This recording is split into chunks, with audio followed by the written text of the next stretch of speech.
Hallo Leute, euer Motorradtour und Motorrad Adventure Touring grüßt euch zu einem neuen Video. Mein Moto Guzzi Händler, die Firma Rolandaise Mototech, hier bei mir um die Ecke, hat mich eingeladen, mal zu schauen, wie denn so ein neues Mapping für so eine V85 entsteht. Und vielleicht sogar ein Video darüber zu machen. Und dieses Video soll genau von dem berichten. Leute, ich kann euch sagen, also mich hat es ja fast weggebeamt, wie viel Arbeit sich der Roland Dess da macht, um hier das Ideale für Moto Guzzi herauszufahren. Also ich habe halt gedacht, okay, da gehst du hin, dann macht er 3, 4 Schrauben und ändert irgendwas und dann funktioniert es. Aber nein, also allein für die V85 hat er mir gesagt, ich weiß nicht, wie viele Probefahrten auf dem Prüfstand gemacht, damit er wirklich alles perfekt umstellen bzw. idealerweise für die V85 verbessern kann. Aber seht selbst. Wir haben Ende Februar und draußen regnet es Bindfäden, also nicht so ideal zum Motorradfahren. Daher bin ich mit dem Auto unterwegs.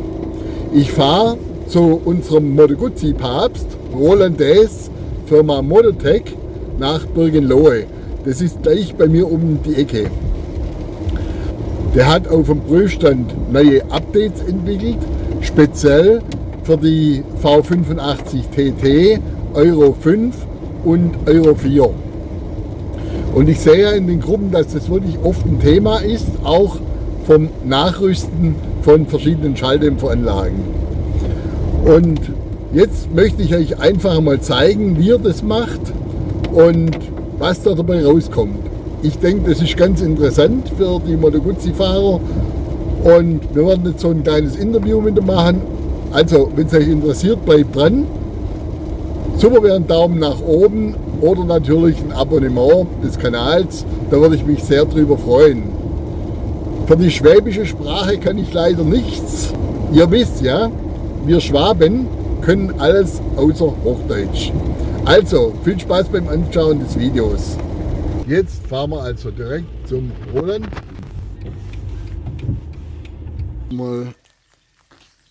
So, hier sind wir. MGS 01. V85. Aprilia natürlich. Der V100. Der schöne. Und hier ist der Chef selber. Darf man sich vorstellen. Der Roland Dess. Da stehen jetzt natürlich noch ein paar Motorräder mehr, die alle da sind zum auch Umbauen, zum Updaten und so weiter.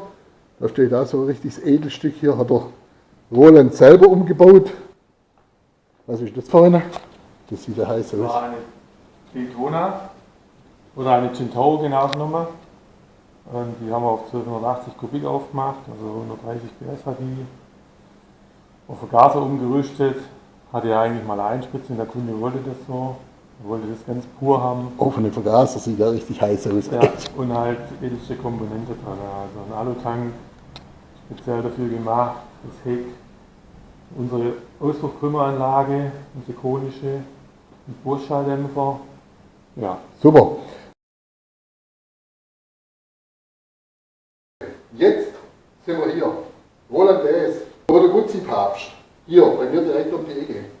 Und ihr seht das schon, oder ihr habt schon gesehen, es stehen viele Motorräder da. Und hier hinten verbirgt sich die Zauberkammer. Und zwar, da ist ein Prüfstand von DinoJet. Und der Roland zeigt jetzt mal kurz, was wir hier machen können, bevor wir hier aufmachen. Ja, also, hallo, ich bin Roland Dess von der Firma Dess Mototech. Und ja, mit dem Prüfstand können wir eben viele Dinge machen, unter anderem halt Abstimmung von einer Einspritzanlage, damit man einfach mehr, damit die Dinger, die Motoren schöner laufen, jetzt am Gas hängen und auch mehr Drehmoment kriegen. Genau, wir können Diagnose damit machen, optimal, und natürlich Leistungsmessungen damit machen. Klar. Okay, und du kannst das nicht nur bei Moto Guzzi machen, du kannst das eigentlich für jedes Produkt machen, wo er Markt ist. Ja, wir können eigentlich alle Motoren machen, also da kommen wir nachher noch drauf. mit der Software, wo wir die Steuergeräte programmieren können, Okay. können wir prinzipiell eigentlich fast alle Marken machen, alle Motorräder machen. Wir sind natürlich hauptsächlich oder zu 90% mit Guzzi unterwegs, weil wir uns auch ganz viel Erfahrung haben, aber wir machen auch immer mal wieder Morinis, haben wir jetzt gerade auch nicht da, Passo zum Abstimmen, oder Ducati oder KTM, das habe ich auch schon gemacht. Also, das ist möglich. Ja. Wie lange bist du Moto-Guzzi-Händler? Seit knapp 30 Jahren jetzt. Okay, also in 30 Jahren hat er da schon einiges mitgemacht, auch von der Modellpolitik her. Und ich denke mal, wenn er hier auf der Hof fährt, hört er schon ein Geräusch, was nicht funktioniert. So, wir gehen jetzt einmal hier in den heiligen Raum rein und der Roland erklärt den Prüfstand und was er hier machen kann. Dann nehme ich jetzt eine von den Kameras mit. So, perfekt. Gut. Jetzt stellen wir. Kannst du loslegen, Roland? Okay, also wir arbeiten hier mit einem Dynojet 250i Prüfstand. Das ist eigentlich ja, das Neueste, was es gibt. Und der hat eine Wirbelstrombremse, wo wir hier sehen, der Kasten da drunter. Also das heißt, eine Wirbelstrombremse heißt, wenn du fährst auf dem Prüfstand, kannst du simulieren, dass das Hinterrad Druck kriegt praktisch. Ja, also, oder abbremst wird, sagen wir mal so. Ja, Wirbelstrombremse ist ganz wichtig für die Abstimmung, speziell im Teillastbereich. Da muss ich einfach eine Last simulieren können, quasi, oder Last anlegen, dass es realitätsnah ist, wie man auf der Straße fährt oder wenn man leicht bergauf fährt. Ja. Dann muss ich ja eine Last anlegen und nicht nur die leere Rolle drehen.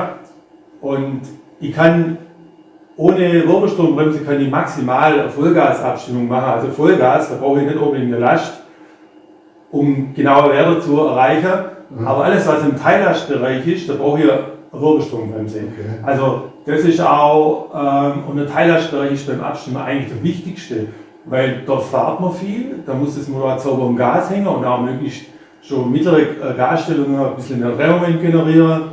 Und wie gesagt, aus meiner Sicht, ohne Wirbelstrombremse kann man keine vernünftige Abstimmung machen. Okay, habe ich kapiert, weil klar, ich habe natürlich auch lieber gern die Leistung bei 2.500, 3.000, wo ein bestimmtes Loch da ist, wie ganz oben, wo ich kaum fahre. Das ist ja, okay, gut, also Wirbelstrombremse, Hämmer, gut. Und dann ist noch wichtig, haben wir hier ja, zwei Ventilatoren, einmal für Zuluft. Mhm. Und wir mal rüber, zeige ich das mal. Genau. Gute Technik steckt da innen drin. Wenn man was sieht, weiß ich jetzt nicht. Aber gut, Ventilatoren sieht man, ja. Genau, und einmal für Abluft. Das sind mit den zwei Schläuche dann eben. Und die zwei sind miteinander steuerungstechnisch gekoppelt. Mhm. So, und wir haben hier einen Pulli, wo man dann quasi ja, die Zuluft und die Abluft regeln können. Einfach wie viel Fahrtwind und wie viel Kühlung man braucht, können wir hier mit dem Pulli eben das regeln. Okay. Das ist auch wichtig, um die Motortemperatur in einem bestimmten Fenster zu halten. So, also bevor wir jetzt weitermachen, fahren wir die V85 mal rein. Und auch können wir das noch besser erklären, wenn es hier steht. Wer ein bisschen technisch affin ist, wird das wirklich interessieren. So. Also, jetzt steht sie auf dem Prüfstand. Faszinierend.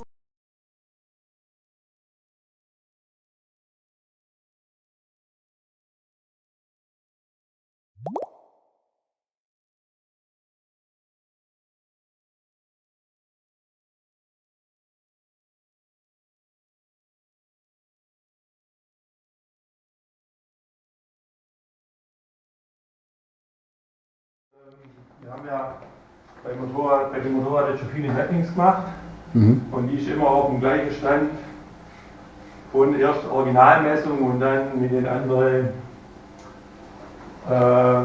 Konfigurationen vom Auspuff und so weiter haben wir eben das Motorrad immer so stehen lassen, dass der Vergleich vorher-nachher auch wirklich nicht hinkt. Also dass der Vergleich ist. Okay. Seit wann arbeitest du mit dem Prüfstand? Also ich habe das ist schon der zweite Prüfstand. Ich habe zuerst einen Dynojet gehabt, Vorgängermodell ohne Bremse, aber damals haben wir mit Vergasermotoren mehr gearbeitet. Das war die Mitte der 90er Jahre, da sind ja erst die Eispritzer gekommen. Und dann hat man eben gesehen, dass man ohne Wirbelstrombremse keine Abstimmung beim Einspritzer machen kann. Und dann habe ich den Prüfstand jetzt, ich weiß es gar nicht genau, 15 Jahre vielleicht. Und sagen wir mal, von der Hardware her hat er sich auch nicht geändert, denn der gibt es immer noch so. Nur die Software hat sich zwischenzeitlich natürlich schon, wir haben sogar die ganze elektronische Bauteile geändert, also da hat es mal einen richtigen Sprung gegeben. Und der hat jetzt auch die neueste PowerCore Software drauf. Und das wird ja auch immer updaten. Also das ist schon ein neuestes System. Also wir haben sie jetzt auf dem Prüfstand, wir haben sie festzurrt. Und was machst du jetzt als nächstes? Ja, jetzt werden einfach die Lambda-Sonne haben wir schon eingeschraubt. Ja. Links und rechts für jeden Zylinder einzeln und die schließen wir jetzt an. Dann schließen wir unsere Dreizackklemme an, damit wir unsere Dreizack haben. Ja, das ist eigentlich hauptsächlich. Ja. Okay, dann machst du das jetzt mal, ja, genau. Ich denke, dass wir da, ich denke nachher, dass es da ganz schön laut wird hier drin. Also, ja, wobei die Fahr 85 ja ein leises Motorrad eigentlich ist. Aber die ist jetzt ausgestattet mit einem Zart-Schalldämpfer, den auch sehr viele von euch ja drin haben. Ja? Also, was mir wichtig ist, also wichtigste überhaupt mal, dass man überhaupt mal genau messen tut, so genau wie möglich. Das ist mal Voraussetzung, damit ich auch genau so ein gutes Mapping machen kann. Ein bisschen lauter.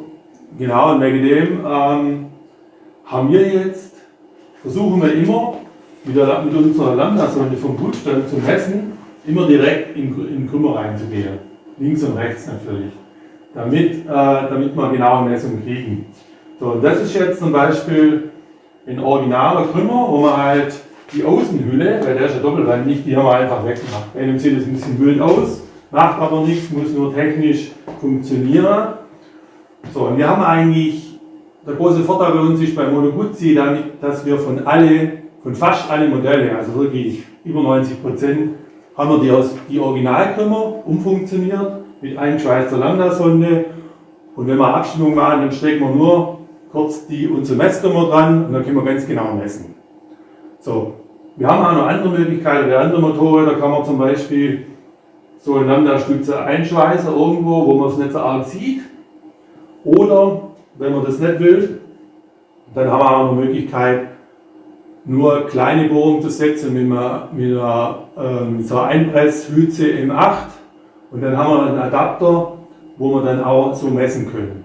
Aber wie gesagt, wir messen nicht hinterm Cut oder hinter mit der Absaugung im Schalldämpfer drin, wie ich das auch schon gesehen habe, weil das ist viel zu ungenau, also da kann man keine Abstimmung machen.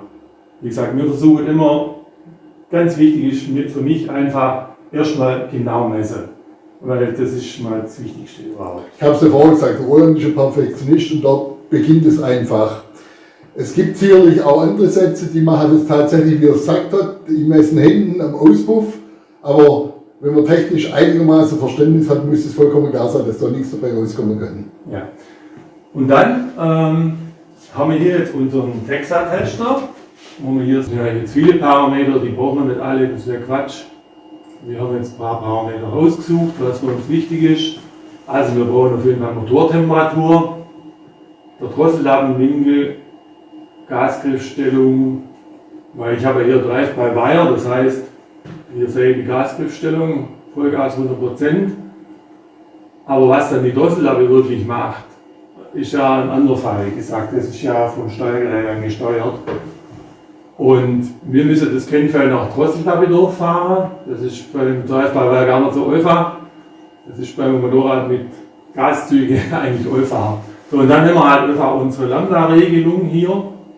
Da sehen wir die Regelwerte. Das will ich dann auch beim Abstimmen auch mir immer angucken können und im Blick haben. Genau. Das ist einfach wichtig. Also ganz wichtig ist für mich auch die Motortemperatur. Also ich versuche immer, ich weiß normalerweise, wie das Motorrad bei einigermaßen normale Temperatur auf der Straße, wie heiß das läuft. So. Und ich versuche halt anhand meiner Daten, Motortemperatur und so weiter, das Motorrad in den Temperaturfenster zu halten beim Abstimmen. Das ist auch wichtig, um auch wieder genaue Messungen zu haben. Weil wenn ich das Ding überhitzt, das weiß jeder, wenn das Motorrad im Stau gefahren wird oder total heiß wird, dann läuft die nicht mehr richtig. Das heißt, da stimmen auch keine Lambda-Werte mehr und da kann ich ja nicht ein Mapping machen. Das heißt, ich muss gucken, dass ich im mittleren Bereich bin, da messen tue und da das Ding programmieren tue. Und dann ist natürlich, wenn sie mal zu heiß wird oder wenn sie ganz kalt ist, klar, habe ich aber mein bestmögliches Ergebnis. Das verstehe ich, ja, das verstehe ich. Genau. Und aus dem Grund lassen wir hier die Motordaten mitlaufen, dass ich die im Blick habe. Genau. Machen wir dann aber nachher noch sehr. Hier haben wir unsere Lambda-Anzeige nachher. Ja. Aber der Prüfstand zeichnet ja alles auf. Das heißt, ich zeige jetzt mal noch geschwind, wie das Kennfeld aussieht. Was habe ich hier?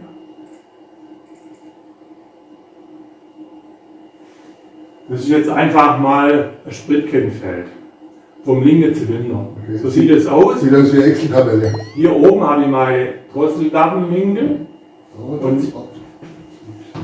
Okay. Hier oben habe ich meine Drosseldappenwinkel. Und hier habe ich meine Drehzahl. Sprünge, so bis 8,5, Drehzahl wären sich bei 8000. Und das Grüne, was ich jetzt markiert habe, das ist der Lambda-Regelbereich. Hier, in dem Bereich, also bis Viertelsgasstellung, also Drosseldappenstellung, nicht Gasstellung, regelt die im Prinzip auf Lambda 1. Also der grüne Bereich da drüber, wenn ich mehr Gasstellung habe oder auch mehr Drehzahl wie 5,5, ist die Regelung aus. Genau. Und wir müssen jetzt einfach beim Abstimmen diese Reihe hier abfahren. Das heißt, ich muss Vollgas 82 Grad Drosseldabel. Okay. Das muss ich abfahren, dann die nächste Drosseldabel. So, und da messe ich mein Lambda auf beide Zylinder. So, und dann habe ich bei jeder, im Prinzip bei jeder Drosseldabel und bei jedem Drehzahl habe ich mein Lambda-Wert dazu. Ja. Und dann kann ich nachher mit meinem Programm jede einzelne Zelle, das zeigen wir dann, im Prinzip bearbeiten und das Lambda so verändern, dass, wenn die da zum Beispiel zu mager oder zu fett ist, diese eben abmagern oder anfetten, sodass wir den optimalen Lambda-Wert haben, wo der Motor braucht, um das optimale Drehmoment, um die Leistung zu generieren. Okay. Genau. Ihr seht schon, das ist ja eine Wissenschaft für sich, da muss tatsächlich fast studiert sein. Also, ist echt nicht einfach. Also wenn ich da drauf gucke, ist das für mich wieder Ochsenberg. Aber gut. Ich habe andere Sachen zu tun. Also, ich würde es mal sagen, dass wir jetzt mal ein paar Drosseldabel durchfahren, einfach mal, dass man mal sieht, wie das funktioniert. Genau. Und ich werde auch mal nachher also die obere Drosseldabel fährt man dynamisch durch. Und die untere Drosseldabel, also da die Lambda-Regelung aktiv ist, also sich bei maximal Viertels oder 14 Grad Drosseldabel zum Beispiel, das ist eine ganz kleine Drosseldabel, da fährt man das statisch durch. Da mache ich auch mal eine Drosseldabel, einfach um das zu sehen, wie das funktioniert, das statische. Ja. Das heißt, da wird der Motor, also beim dynamischer, gebe ich eine gewisse Last drauf und dann beschleunigt der hoch, ähnlich wie auf der Straße, wenn ich jetzt vielleicht einen leichten Berg hochfahre. Und beim statischer, da ist es so, dass ich dem vorgebe, ich will alle 250 Umdrehungen, soll er den Motor kurz anhalten, also quasi festheben mit der Bremse, damit das Lambda sich einregelt und damit er genau misst. Und dann gebe ich dem vor, er soll zum Beispiel 2 Sekunden den Motor festhalten und dann geht er wieder 250 Umdrehungen hoch und hält ihn da wieder fest. Das ist einfach im Teillast, kann ich nicht dynamisch hochfahren, da würde die Lambda-Messung nicht realitätsnah sein. Von daher macht man da die Step. Okay. Die Step. Die einzelne Step. Roland, wenn ich jetzt die Euro 5 nehme, hier, mit der Messerei und mit der Abstimmerei, was für mich ist die Frage, was bringt mir das für Vorteile, wenn ich das Motorrad fahre? Habe ich da mehr Kraft, habe ich mehr Drehmoment oder habe ich einfach mehr Heckgeschwindigkeit oder was ist das, was da eigentlich das Ziel ist für diese Mappings. Ja, also man muss immer sehr genau, was man will. Also man kann jetzt zum Beispiel hergehen und sagen, okay, Originalkonfiguration, das heißt Ansaugsystem, Aussaugsystem bleibt original, Ja. und wir machen dann ein Mapping. Haben wir bei dem Motorrad jetzt auch gemacht. Also bei Euro 5. Genau, bei Euro 5 war aber so, man muss ganz klar sehen, dass quasi vom Drehmoment her, von der Leistung her, wenn man jetzt richtig beschleunigt, kann man nicht allzu viel rausholen, wenn man nichts an der Konfiguration verändert. Ja. Weil, wo der Gutzi, sagen wir mal, die Lambda-Werte nicht so daneben sind, dass man da viel holen könnte. Man kann den Lambda-Regelbereich ein bisschen optimieren, damit sie da schöner läuft, aber man darf da nicht zu viel erwarten. Es ist so, wenn wir richtig Drehmoment generieren wollen, wir haben da jetzt auch wirklich Drehmoment gefunden, hat mich selber überrascht, sogar ganz unten bei 2.500, 3.000 bis zu 9 Newtonmeter sind 14% mehr. Das ist viel. Ja, aber dazu muss man einfach sagen, also wir haben erstmal Tests gemacht, um zu wissen, was braucht es nun. Wir haben verschiedene Krümmeranlagen probiert, verschiedene Schalldämpfer dazu, am Aussaugsystem, wie man längere Ansaugtrichter probiert, dann geöffneter Luftfüllerdeckel mit BMC, Luftfüller und so weiter. Einfach zu gucken, okay, wie reagiert das Motorrad, was braucht es. Ja. Und da haben wir wirklich interessante Sachen rausgefunden. Jetzt stehe ich schon wieder. Auch bei dem Euro 5 Motorrad, die hat ja eigentlich einen Krümmer ohne Interferenzrohr vorne. Was hat die? Das Euro 5 Motorrad hat einen Auspuffkrümmer vorne ohne Verbindungsrohr. Interferenzrohr sagt man auch dazu. Wir sehen jetzt hier, wir haben jetzt diesen Messkrümmer, der hat ein Interferenzrohr. Ja. Und wir können auch später die Anlage zeigen. Es gibt von Maas eine Krümmeranlage mit Interferenzrohr für dieses Euro 5 Motorrad mit ABE, also zugelassen, homologiert. Und die verwenden wir dann.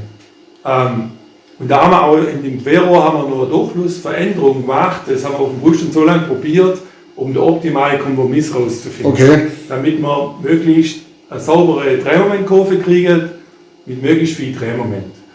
Und das zeigen wir dann auch später, was da dabei rauskommen ist. Okay. Also wie gesagt, bei dem Motorrad kann man unten 9 Newtonmeter, auch oben bei 5.000, 6.000 haben wir auch 9 Newtonmeter, also mit der optimalen Konfiguration. Also das heißt im Klartext für jeden, der V85 fährt und sagt, ich möchte nur ein bisschen was rauskitzeln, bist du eigentlich der richtige Ansprechpartner. So muss man sagen.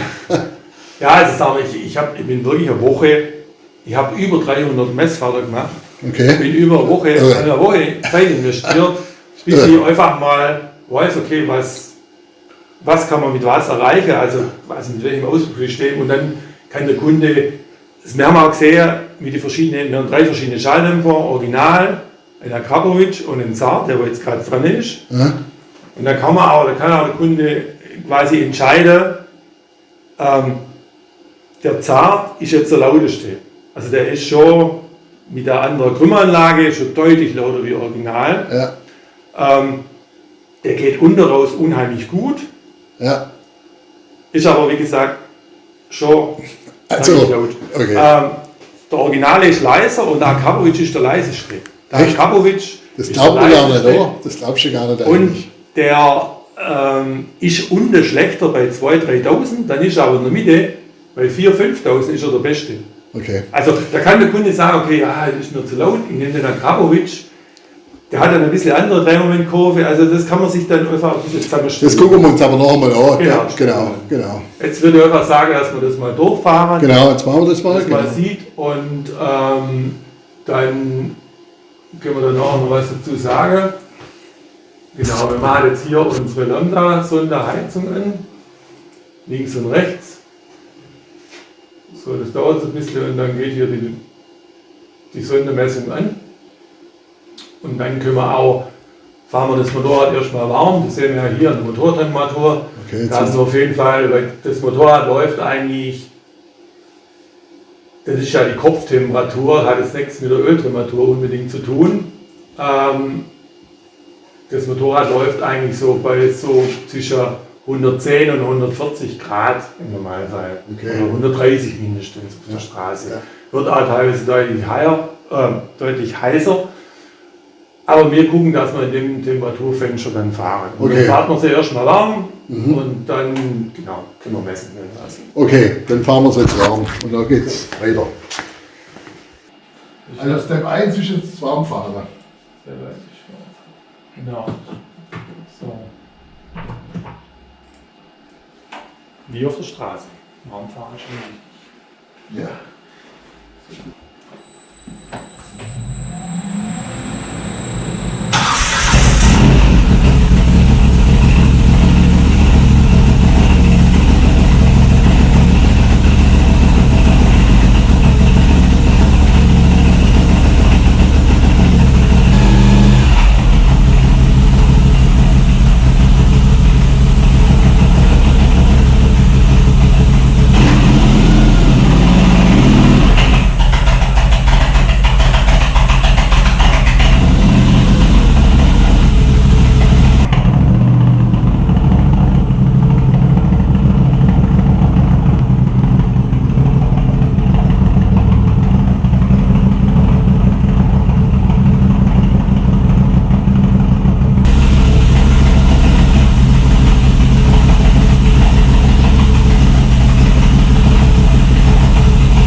Ja, wir haben jetzt einfach mal nicht das komplette Kennfeld durchgefahren, sondern einfach zum Zeigen. Sind wir jetzt mal 2 Drosselklappe dynamisch durchgefahren erst. Vollgas einmal und das andere war, glaube ich, 59 Grad. Hier sieht man jetzt mal die Vollgas-Lambda-Kurve. Also auf dem Prüfstand ist Air Fuel, also Kraftstoff-Luft-Verhältnis. Zylinder 1 ist der linke Zylinder, ist das dunkelrote, und Zylinder 2 ist das hellrote. Und wir streben bei Vollgas an 12,7, das entspricht Lambda 0,86. Also bei einem luftkühlten Motor muss man die schon ein bisschen fetter machen wie bei einer Wasserkühle zum Beispiel. Das sieht man mal jetzt hier, nach oben ist es mager, nach unten ist es fetter. 14,7 ist Lambda 1, also sehr mager, genau. Hier sieht man, Mager bedeutet, sie neigt zum Druckleveln, oder? ja, also natürlich hängt sie da nicht so schön am weichen Gas, und sagen wir mal, optimale Leistungsausbeute habe ich bei Vollgas beim luftkühlten Motor irgendwo zwischen 12,7 und 13. Okay. Also egal wie mager Gang, verliere ich in Leistung. Okay. Und der Motor wird auch Häuser, er läuft auch Häuser, weil er mageres Gemisch hat. Und hier sieht man, hier sind wir ein bisschen zu mager. Da ist ein Tick zu fett. Also wir wollen ja eigentlich von vorne bis hinten 12,7 haben. Also auf dieser Kennlinie praktisch. Genau, und beide Zylinder nicht, man kriegt die nie genau übereinander, Ja, das ist aber schon klar. beide Zylinder, dass sie einigermaßen Sich an der Linie orientieren. gleiches Gewicht haben. Ja. Genau. Dann gucken wir mal die 59, das ist so 3/4 Gasstellung. Da sieht schon ein bisschen schön aus. Hier ist sie noch zu fett. Genau, und dann sagt jetzt mal, dann gucken wir mal nochmal die 14 Grad, das ist quasi jetzt, so sieht eine Kurve aus, wo die Lambda-Regelung aktiv ist. Das heißt, wir haben bei den Motoren der Sprungsonde, das sieht man, die springen immer hin und her. Okay. Und das ist auch das, warum, also bei den Euro 3 Motoren, wenn es der Kunde möchte, schaltet man die Lambda-Regelung ab. Weil dann läuft das Motorrad natürlich deutlich schöner. Dann können wir das hier im Bereich von natürlich 13,5, 14 laufen lassen, also etwas fetter, und dieses Hin- und Hergespringe ist nicht dabei. Also man muss ja sehr, der Motor, der springt immer mal wieder, ist er unter Lambda 1, also ein bisschen fetter, und mal wieder quasi mager wie Lambda 1, und dann wird es schon kritisch. Wenn der so geschwind auf mager springt, ja, dann ist das Gemisch schon fast nicht mehr zündfähig. Okay. Und dann kriege ich solche Stocker rein, oder dass sie nicht weich ans Gas geht, sondern hart ans Gas geht. Das ist eigentlich, das sieht man hier recht gut. Genau. Also bei dem Euro 4 und Euro 5 Motorrad, was wir hier haben, können wir die Lambda-Regelung ein bisschen beeinflussen. Wir können es im Moment aber nicht abschalten. Also unser Softwaremann, die arbeitet daran, ich habe den ja einen Auftrag gegeben, dass wir die Lambda-Regelung noch ein bisschen besser beeinflussen können. Also sprich, sie ein bisschen fetter machen können, damit das Motorrad auch ganz unten noch ein bisschen schöner läuft. Okay. Genau. Das wird man sehen. Also wir können dann, hier habe ich meine User Channels, heißt das. Das habe ich mal angelegt. So, und dann habe ich hier zum Beispiel prozentuale Änderung Zylinder 1, da will ich den Air Fuel Wert von 12,7 strebe ich an, das will ich ja haben. Ja. Also wähle ich das an, und dann tut er mir jetzt quasi automatisch, hier haben wir die Drehzahlsprünge, das ist jetzt quasi mein der Lauf, also Vollgas, 82 Grad Drosselklappe, zeigt er mir jetzt zum Beispiel bei 3000, muss ich 7,2% anfangen. Ja.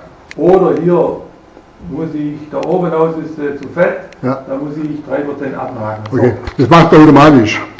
Oder macht er berechnet das? Er berechnet es nach der Formel, wo ich da bei den User Channels hier hinterlegt habe. Okay. So. Und dann bei 59 Grad zum Beispiel, gucken wir schon rein, muss ich gucken, User Channel, was haben wir? Also 59 Grad ist immer die Drosselklappenstellung. Ist immer die Drosselklappenstellung, Ja. hat nichts mit der Gasstellung zu tun, Ja. sondern die Klappe, weil die Klappe offen ist. Ja. So, und da habe ich mir jetzt hinterlegt, okay, bei 59, da machen wir jetzt 13, also Ist quasi bei Vollgas meist im fetteste. Ja. dann gehen wir ein bisschen mager und im Teillastbereich natürlich nur ein bisschen mager. Also immer noch fett genug, aber man braucht es ja nicht rotzfettig im Teillastbereich laufen, das wäre ja Quatsch. Und dann berechnen wir die Werte. Ja. Auch jetzt für 13,0 zum Beispiel. So. Und dann gehe ich in mein ECM Titanium Programm. Also, das wollte ich vielleicht noch sagen. Wir verwenden da von Alientech das Programmiersystem ECM Titanium. Ja. Das habe ich jetzt nur mal hier auf dem Bildschirm zum Zeigen. Also, ich habe hier der Treiber, wo ich meine verschiedenen Sachen, was ich verändern kann. Also unter Luftkontrolle, gewünschte Motorlast 1 und 2 ist Zylinder 1, Zylinder 2. Also da könnt ihr jetzt 4 Zylinder machen, das System, aber 3 und 4 gibt es halt jetzt quasi nicht. Da tue ich das sind meine Spritkennfelder hinterlegt, wo ich das verändern kann. Und dann, also schwarze Punkt ist jetzt das Map, wo ich was verändert habe. Und das ist jetzt zum Beispiel Zylinder, die Lambda-Steuerung. Ja. Zylinder 1, Zylinder 2. Das Lambda habe ich auch ein bisschen angepasst. Das sieht man da drauf. Dann zeige ich mal, Moment, falsch. Ich muss jetzt können suchen. Genau, das ist jetzt so ein Spritkennfeld. Ja. Da sieht man jetzt zum Beispiel, das sind jetzt Änderungswerte, das grau hinterlegte sind jetzt zum Beispiel hier 2,94%, habe ich angefettet. Okay. Das ist jetzt, hier unten haben wir den Lambda-Bereich. Ja. Genau. Und hier oben ist die Beschleunigung. Da sieht man jetzt bei dem Auspuffsystem, die legt jetzt bei 4000 bis 5000 legt die unheimlich viel Drehmoment zu. Ja. Das heißt, die kriegt viel mehr Luft rein, also braucht sie auch mehr Sprit. Da haben wir hier fast bis zu 30%, den wir da auffetten. Okay. Das heißt, wenn jetzt einer den Auspuff mit den Krümmer noch macht und fährt im originalen Mapping, dann läuft die 30% zu mager. Wenn der auf der Autobahn fährt und da heizt in dem oberen Bereich, dann überhitzt der Motor. Ist schon Motor schon fast vorprogrammiert. Man kann nicht zu viel ändern am Auspuffsystem, weil da reagiert die extrem, da legt die extrem Drehmoment zu, was ja gut ist, was wir ja wollen. Ja. Aber dann muss ich auch das mit dem Sprit hinterlegen, also ich muss auch ein Mapping dafür machen, ganz, ganz wichtig. Ja. Also das denke ich mal, ist jedem Fahrer klar, wenn ich eine Veränderung vornehme, ist der Umbau des Auspuffes nur eine Sache. Wenn aber der Motor nicht angehe ist es oft so, dass er eher das Negative dann beeinflusst. So muss man ja, glaube ich, sagen. Ne? Ist ja eher der Negativzähler. Ja. Und dann, also das ist jetzt mal prophylaktisch, einfach zum Zeigen. Ja. Ich zeige jetzt mal noch ein paar Lambda-Kurven. Quasi vorher, nachher. Also das ist jetzt, da oben sieht man jetzt, achso, da kann ich nicht, weil ein bisschen schwierig.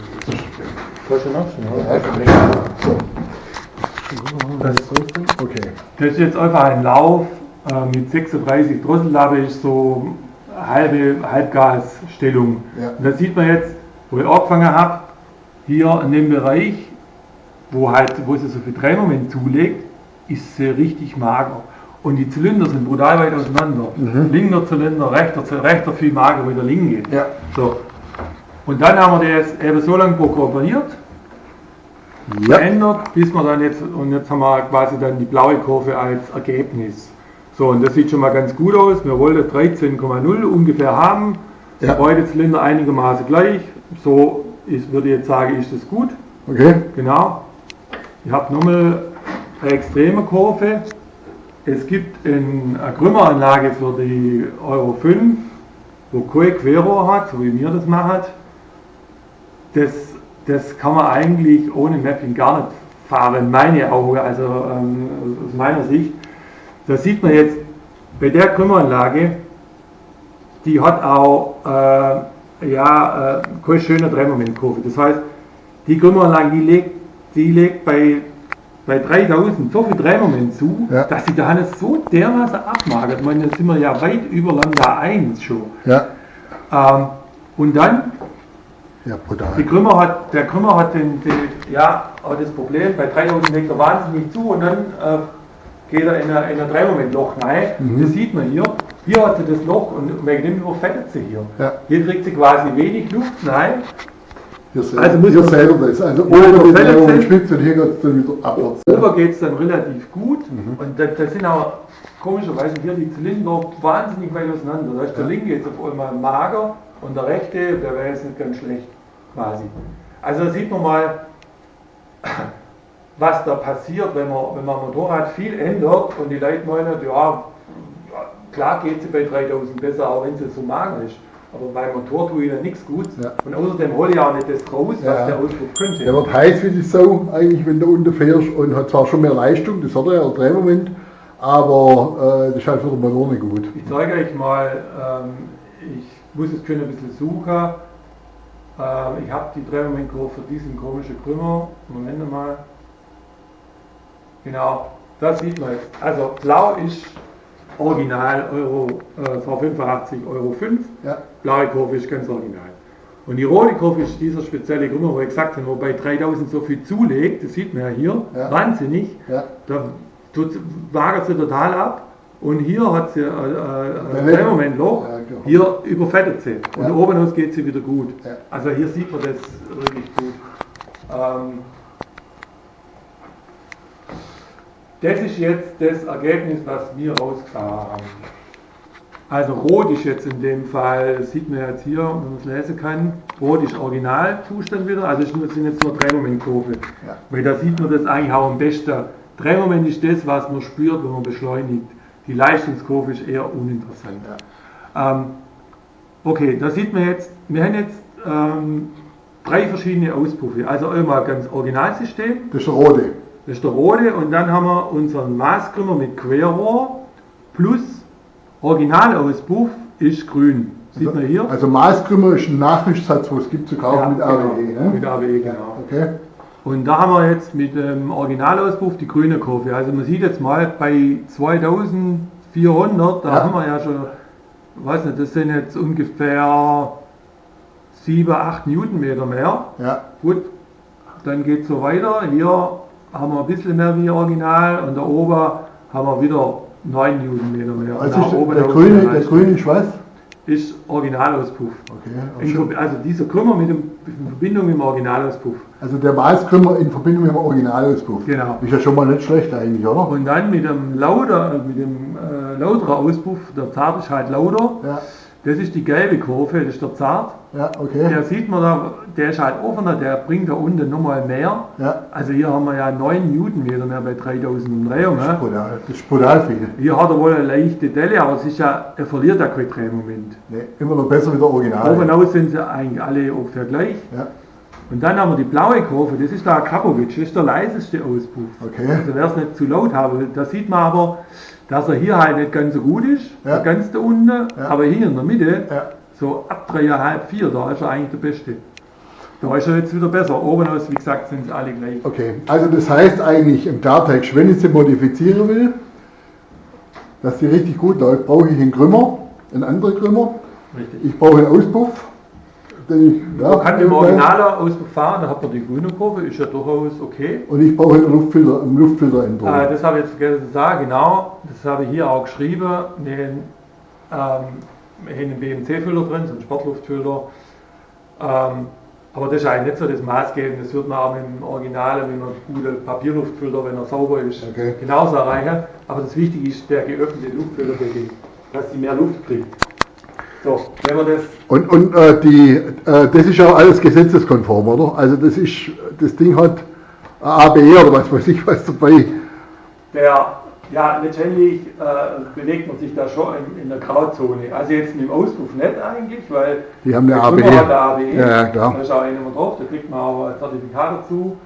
Und Auspuff, die haben ja entweder Originalauspuff oder Zart, die haben auch alle ABE. Ja, Klar, was mit einem offenen Luftfilterdeckel, man gibt ja der eigentlich bloß mehr Luft, das wird natürlich vom Aussauger ein Tick lauter, aber Ja.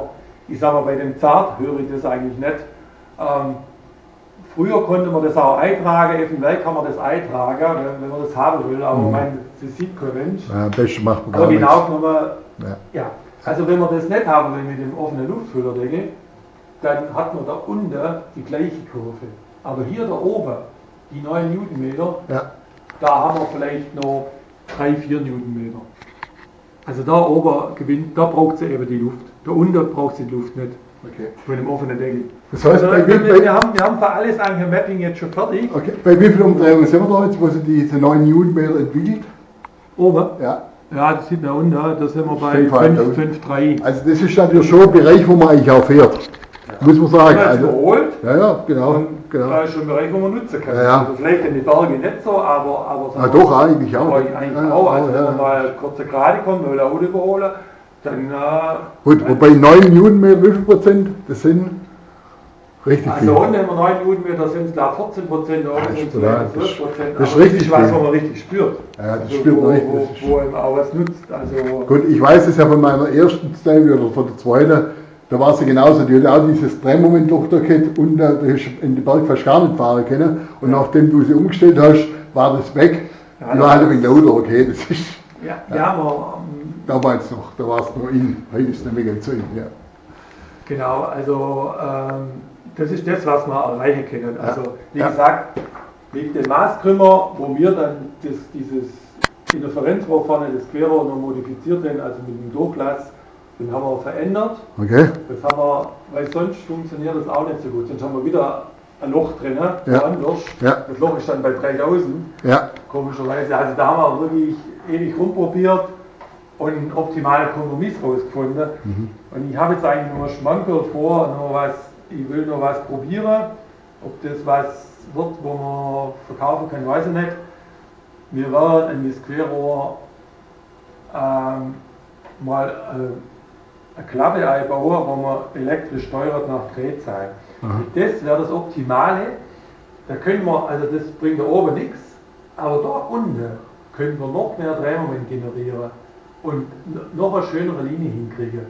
Weil, wie gesagt, wir haben jetzt mit dem Durchfluss einen Kompromiss gemacht, aber Ja. eigentlich müsste die Klappe, müsste das Querrohr bei gewissen Drehzahlen ganz offen sein, bei gewissen ganz zu. Wir haben jetzt, wie gesagt, das ist aber jetzt was, wo ich halt noch mal versuchen will, was man da noch... ja als Perfektionist halt. Genau, Das ist, also genau. schon mal, wie soll ich sagen, interessant und das will ich auch noch mal probieren. Aber das müssen wir halt so näher überlegen. Okay, ich lese ja viel auf unserer Facebook, also in den Facebook-Gruppen, dass, sagen wir mal, erstens mal das Klingler ein Riesenthema ist und zum Zweiten natürlich auch viele sagen, ja, oben aus geht es nicht so richtig. Also ich denke, wenn er da ein bisschen Geld in die Hand nimmt, seid ihr dann hier schon richtig beim Roland ist, weil der macht es so, dass das wirklich auch spürbar ist. Ja.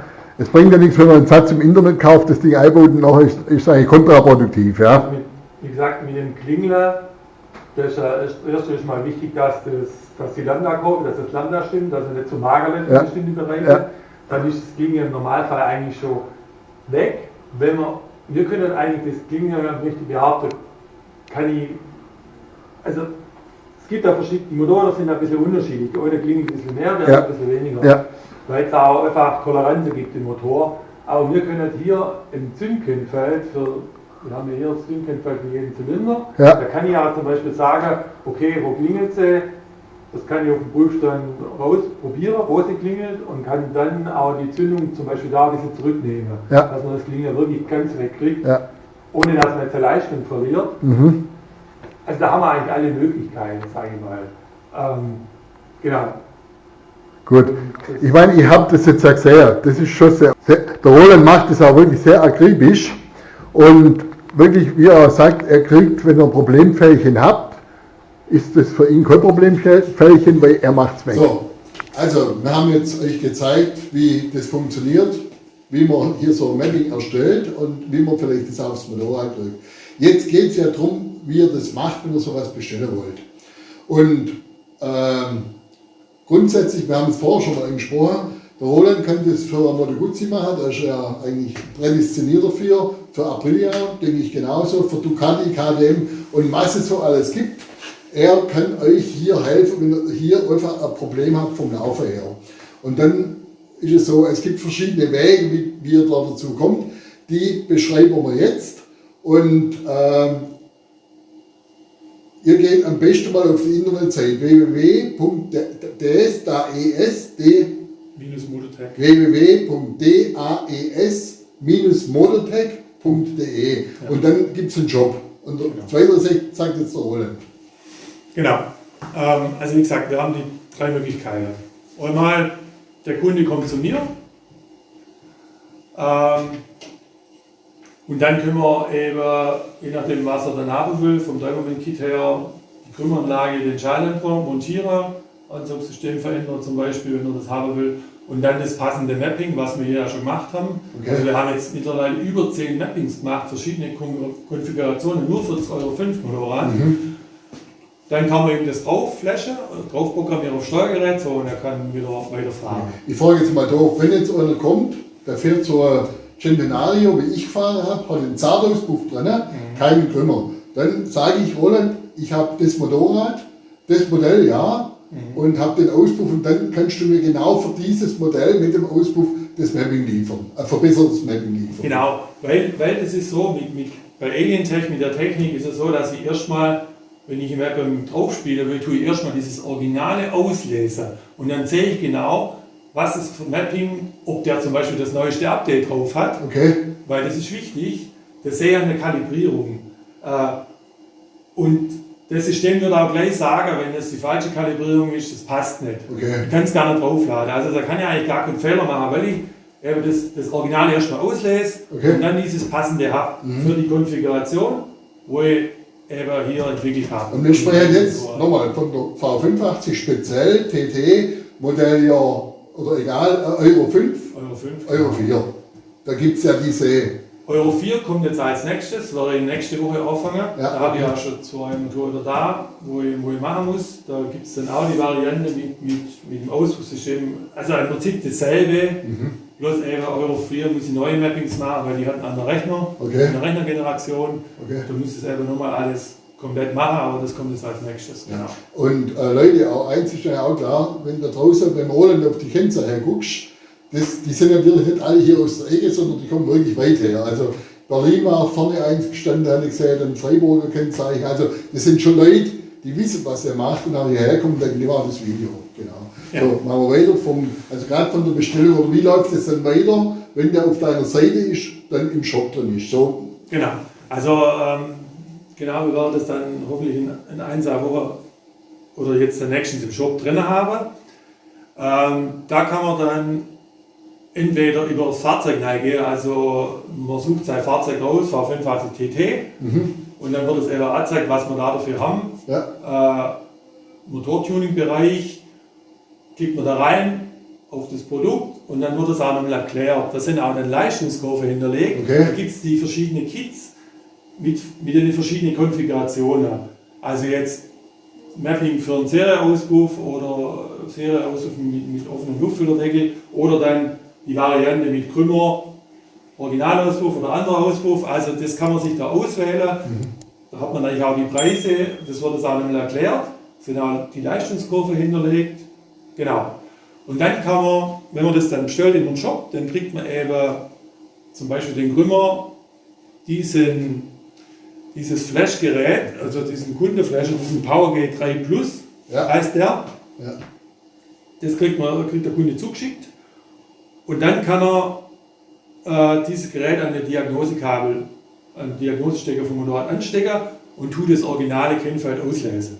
Ja. Erstmal. Da gibt es auch übrigens ein Video dazu, wie man das macht. Da gibt es ein Video dazu. Ich tue das jetzt nur im Groben erklären, das ist nicht so genau ins Detail gegangen. Auf jeden Fall schickt er mir dieses Original-Kennfeld her, damit ich wieder sehe, die Kalibrierung, damit ich das richtige Mapping von mir für die Konfiguration, was er ausgewählt hat, ihm dann schicken kann, per E-Mail. Er lädt es auf dieses Modul wieder zurück vom PC und spielt es dann selber aufs Motorrad. Also Und er hat, was der große Vorteil ist, er kann jederzeit wieder dieses originale, Kennfeld wieder draufspielen, wenn er zum Beispiel das Motorrad verkauft und sagt, ja, ich baue sie wieder zurück vom Auspuff her, baue sie wieder original zurück, will sie original verkaufen. Dann baut er seinen originalen Auspuff dran, spielt das originale Mapping wieder drauf und alles ist total original. Also das Tuning-Mapping, wo ich ihm schicke und das Originale, das kann er 20 Mal hin und her spielen und das bleibt immer hier auf dem Speicher drauf. Ein weiterer Vorteil ist noch, man kann mit dem Gerät auch Diagnose machen, Fehler löschen und also mit dem Gerät, wenn er zum Beispiel Motorrad verkauft, spielt das originale Kennfeld Zurück. zurück und dann ist der quasi wieder frei. Dann kann man den Speicher löschen und kann ihn für ein anderes Motorrad verwenden. Ah, super. Dann hat er sein nächstes Motorrad, dann liest er das wieder aus, schickt mir das her und wenn ich da ein Mapping dafür habe, klar ist Voraussetzung, dann kann er das da wieder verwenden. Das kann man immer nur für ein Motorrad verwenden. Okay. Es ist natürlich auch klar, wenn der Roland das bearbeitet hat und schickt euch die Datei zurück und ihr spielt es drauf, ist es auch so, dass das Motorrad 100%ig läuft. Weil das hört man ja auch immer wieder, dass es ja Mappings gibt von anderen Herstellern, die natürlich auch nicht so einen Aufwand treiben. Die haut hinter die Lambda, ein Messgerät rein, einen Auspuff und dann wird da halt was rumgeschoben und dann soll das funktionieren. Und das sind ja genau die oberen Passstände, wo der Motor überhitzt sind. Ja, also wie gesagt, wir machen halt, wenn wir ein Mapping sagen, wir haben ein Mapping für diesen Auspuff, dann haben wir das wirklich auf den Prüfstand rausgefahren und nicht gesagt, naja, okay, der Auspuff ist jetzt ein bisschen offener, also machen wir da einfach mal in dem Bereich, den wir einfach mal 5% aufhätten, im Groben. So erstellen wir kein Mapping. Also alle unsere Mappings sind genau mit diesem Motorradtyp auf den Prüfstand rausgefahren. Für jeden einzelnen Auspuff. Alles andere würde ich nicht unter Leib bringen. Ja. Weil das ist immer meine Philosophie.